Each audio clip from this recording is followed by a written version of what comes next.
Assalamualaikum warahmatullahi wabarakatuh. Alhamdulillahi rabbil alamin. Allahumma salli ala sayyidina Muhammadin wa ala ali sayyidina Muhammad. Selamat datang di channel Cahaya Gusti. Pada pertemuan ini, saya akan membahas tentang buraq sebagai kendaraan mi'raj.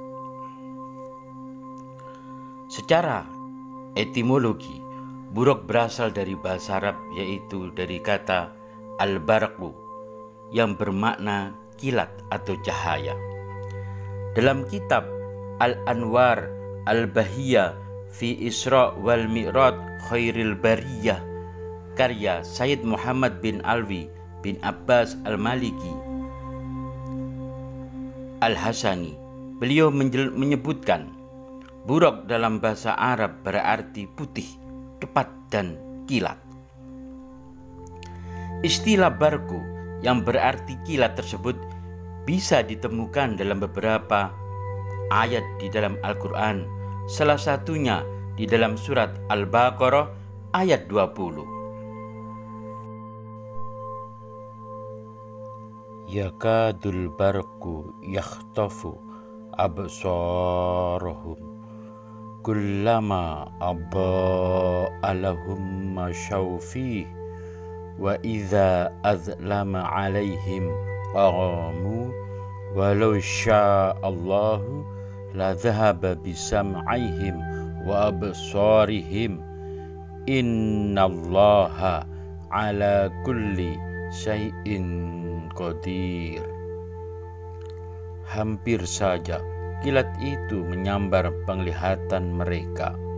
Setiap kali kilat itu menyinari mereka, berjalan di bawah sinar itu, dan apabila gelap menerpa mereka, mereka berhenti. Sekiranya Allah menghendaki, niscaya Dia hilangkan pendengaran dan penglihatan mereka. Sungguh Allah Maha Kuasa atas segala sesuatu. Al-Quran Surat Al-Baqarah ayat 20. Dalam hadis, apakah buraq itu? An Anas bin Malik anna Rasulullah sallallahu alaihi wasallam qala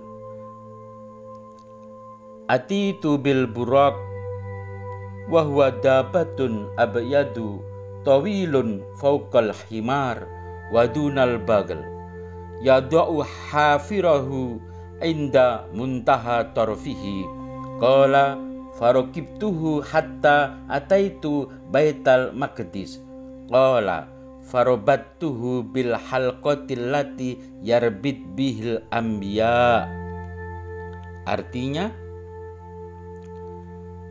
dari Anas bin Malik bahwa Rasulullah Shallallahu Alaihi Wasallam bersabda, didatangkan kepadaku buraq, seekor tunggangan putih, lebih tinggi dari keledai dan lebih rendah dari bagol. Ia berupaya meletakkan telapak kakinya di ujung pandangannya. Setelah menungganginya, maka buraq itu berjalan membawaku hingga sampai ke Baitul Maqdis. Aku ikatkan tunggangan itu di tempat para nabi biasa menambatkan tunggangan mereka. Hadis riwayat Muslim. Perlu diingat bahwa Isra Mi'raj itu adalah perjalanan rohani, bukan perjalanan rekreasi di bumi atau di dunia. Jadi, dari hadis di atas bahwa Rasulullah Shallallahu Alaihi Wasallam memberikan gambaran kepada kita agar bisa dimudah dan difahami, diterima oleh umatnya. Pada saat itu, apalagi masih zaman yang masih kuno, belum ada teknologi yang sangat maju.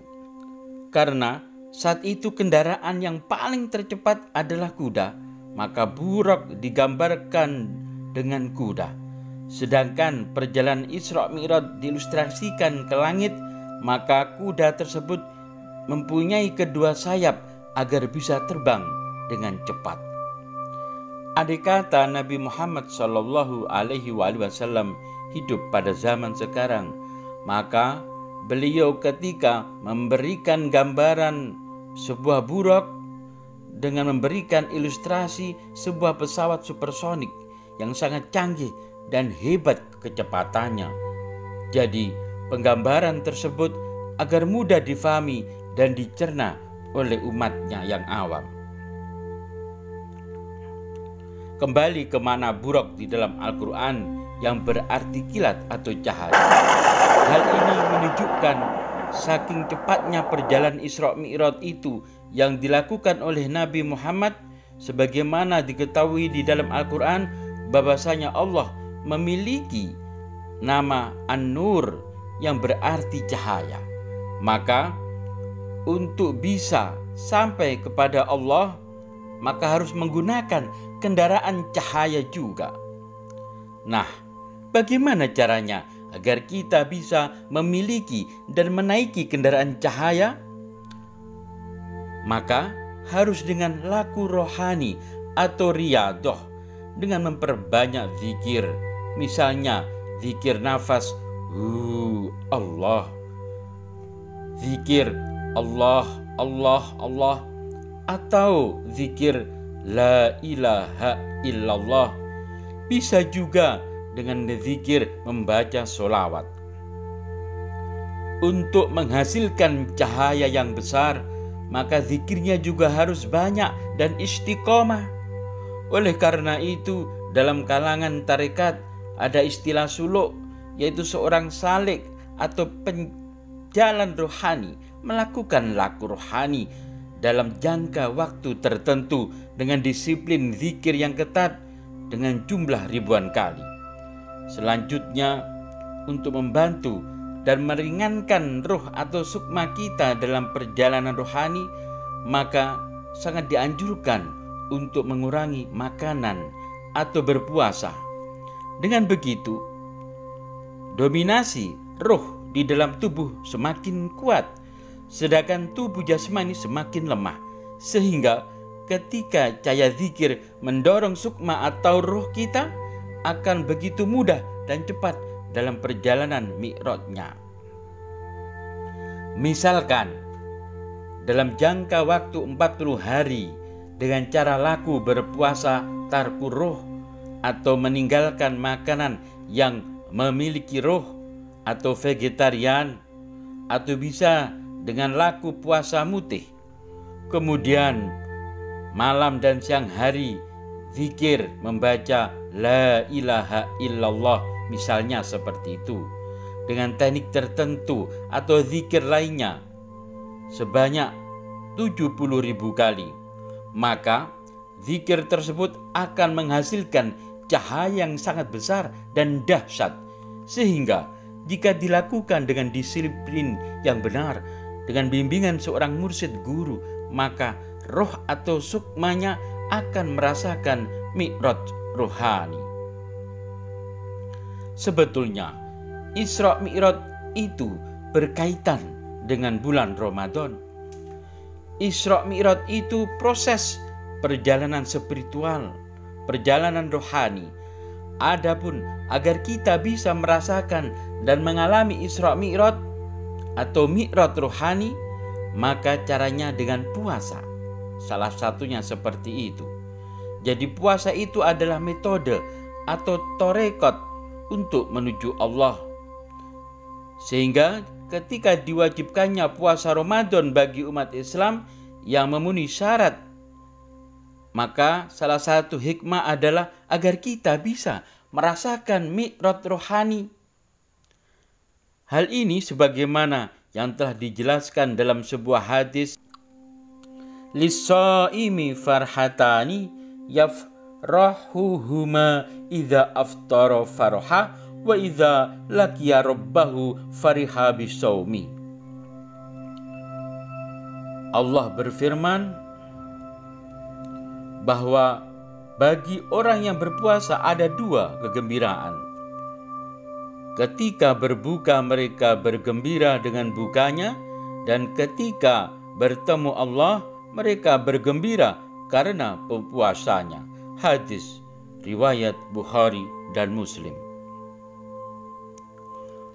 Orang-orang yang puasa dengan menjalankan adab-adab puasa baik secara jasmani dan rohani, maka mereka akan bisa bertemu dengan Allah. Mereka itulah orang yang sudah bisa mi'raj rohani, dan mereka itulah yang disebut dengan orang yang mendapatkan malam Lailatul Qadar, yaitu malam pencerahan. Jadi kaitannya Isra Mi'raj dan bulan Ramadan ini sangat terkait erat sekali. Sehingga ketika kita tidak bisa memahami hakikat Isra Mi'raj, maka kita akan kesulitan dan tidak akan bisa merasakan mi'raj rohani. Padahal di satu sisi, di dalam syariat lain yaitu puasa Ramadan, Allah melalui Rasulnya telah memberikan panduan metode cara yang sangat jelas, yaitu puasa Ramadan, agar kita bisa mencapai malam Lailatul Qadar, yaitu malam pencerahan. Itulah malam mi'raj rohani. Semoga semua makhluk semakin bercahaya. Jangan lupa subscribe dan tekan tombol lonceng dan share. Sampai jumpa, ketemu kembali di lain waktu. Wassalamualaikum warahmatullahi wabarakatuh.